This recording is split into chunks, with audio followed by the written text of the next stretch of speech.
এই ভিডিওটা বিশেষ করে মালয়েশিয়ান প্রবাসী ভাইদের জন্য খুবই গুরুত্বপূর্ণ। তো বন্ধুরা, সেটা হচ্ছে যে ৩১,০৪১ জন প্রবাসী ভাইদেরকে মালয়েশিয়া থেকে তাদেরকে বের করে দেওয়া হবে। মালয়েশিয়া সরকার এটা ঘোষণা দিয়েছে। তো বন্ধুরা, এটা কেন দিয়েছে? কী দোষ করছে তারা? কোন ভুলের কারণে তাদেরকে দেশ ছাড়তে হবে? তো এটা নিয়ে আমি আজকে আলোচনা করতে আসছি।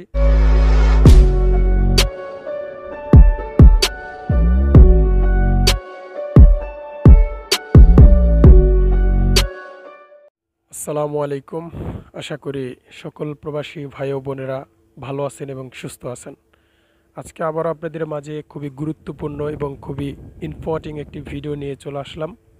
এই ভিডিওটা বিশেষ করে মালয়েশিয়ান প্রবাসী ভাইদের জন্য খুবই গুরুত্বপূর্ণ। তো বন্ধুরা, সেটা হচ্ছে যে ৩১,০৪১ জন প্রবাসী ভাইদেরকে মালয়েশিয়া থেকে তাদেরকে বের করে দেওয়া হবে।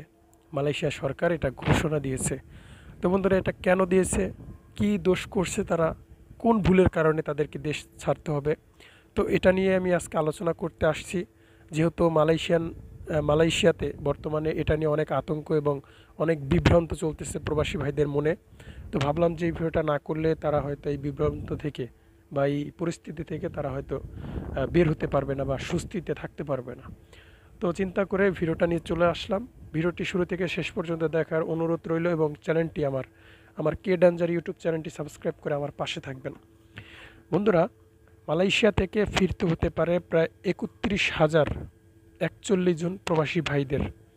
এটার কারণ কি? কী ভুল করছে তারা, যার কারণে মালয়েশিয়া থেকে তাদেরকে বের করে দেবে সরকার? তো বন্ধুরা, সেটার একটাই কারণ, সেটা হচ্ছে অবৈধ। আপনারা জানেন যে বিভিন্ন দেশে অবৈধ প্রবাসীদের মধ্যে বাংলাদেশিরা থাকে এক নম্বরে, এবং বাংলাদেশিরা প্রবাসীরা অবৈধ হয়ও বেশি। তো বন্ধুরা, এই কারণে তাদেরকে ৪১,০০০-এর মতো প্রবাসী, শুধু ৪১,০০০-এর মতো।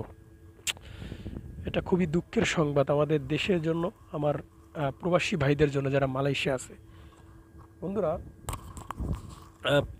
প্রবাসী ভাইরা আপনারা জানেন যে গত ২০২৪ সালের গত ১লা মে নাকি ১লা মার্চের থেকে, সঠিক মনে নেই মাসটার কথা, হয়তো মার্চ নালে ১লা মের এর ভিতরে মালয়েশিয়া সরকার একটা ঘোষণা দিচ্ছে যে অবৈধ প্রবাসীদেরকে বৈধতা হওয়ার একটা ঘোষণা দিছিল, যার ম্যাচ ছিল ডিসেম্বর মাস পর্যন্ত। কারণ ডিসেম্বর মাস আপনারা জানেন যে চলেও গেছে।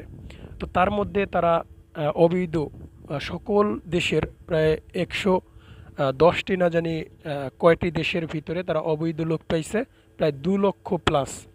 ঠিক আছে, এই অভিযানে ২ লক্ষ প্লাস, মানে ১লা মার্চ বা মে মাস থেকে ডিসেম্বর মাস পর্যন্ত।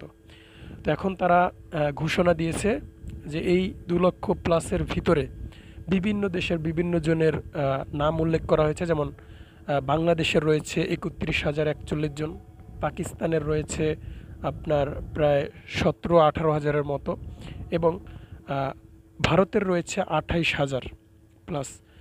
তো বন্ধুরা, এরকম অনেক দেশের প্রবাসী ভাইরা আছে যারা আপনার আটক হয়েছে, তাদের সংখ্যাগুলো উল্লেখ করা হয়েছে।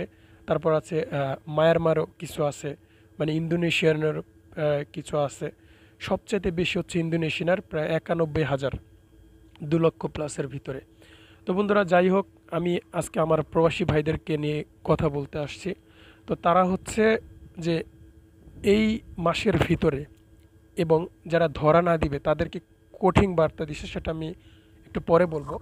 তো তার আগে বলে নিতে চাই, তারা নিয়ম করে দিছে যে আপনার প্রায় ৩০০ থেকে ৫০০ টাকার, মানে মালয়েশিয়ার রিঙ্গিত ৩০০ থেকে ৫০০ রিঙ্গিতের মধ্যে তারা এই দেশ থেকে যেতে পারবে বৈধভাবে। তারা দেশে থাকতে পারবে না। অনেকেই বলতেছে যে ভাই, কাগজপাতি করে কি থাকতে পারবে না? তাদেরকে ধরা হয়েছে, তাদেরকে নিজ দেশে তাদেরকে পাঠানোর জন্য ৩০০ থেকে ৫০০ রিঙ্গিত মালয়েশিয়ার টাকা দিয়ে তারা নিবন্ধন করে যেতে হবে। এরই মধ্যে খবর এসেছে যে বাংলাদেশের ৩১,০৪১ জন নিবন্ধন করেছে দেশে ফেরত আসার জন্য। তো বন্ধুরা, আরও আগেই বললাম যে ভারতের ২৮ জন, পাকিস্তানের ১৬-১৭ জন, ১৬-১৭ হাজার জন হবে, ভারতের ২৮,০০০ জন হবে। তো সবাই নিবন্ধন করেছে দেশে আসার জন্য। এখন চিন্তা করে দেখেন যে প্রতি বছরে এরকম একটা যদি অবৈধ প্রবাসী ভাইদেরকে ঘোষণা দেওয়া হয়, দেখা যাচ্ছে যে অনেক প্রবাসী ভাইরা অবৈধ হয়ে দেশে ফিরতে হবে। তো তারপর আরও মালয়েশিয়ান প্রবাসী ভাইরা যারা আছে তারা বলছে যে যারা অবৈধ আছে তাদের দেশে না থাকাই ভালো, যেহেতু মালয়েশিয়াতে আপনার প্রায় আপনার কাম কাজ ওরকম ভালো না, ঠিক আছে? তো এই জন্য বলছে আর কি। তো মালয়েশিয়ান প্রবাসী ভাইরা যারা আছে তারা অবশ্যই আপনার বুঝে শুনে থাকবেন, বা চেষ্টা করবেন যে আপনাদের যদি না থাকা যায় তাহলে ওরকম করে না থাকাই ভালো।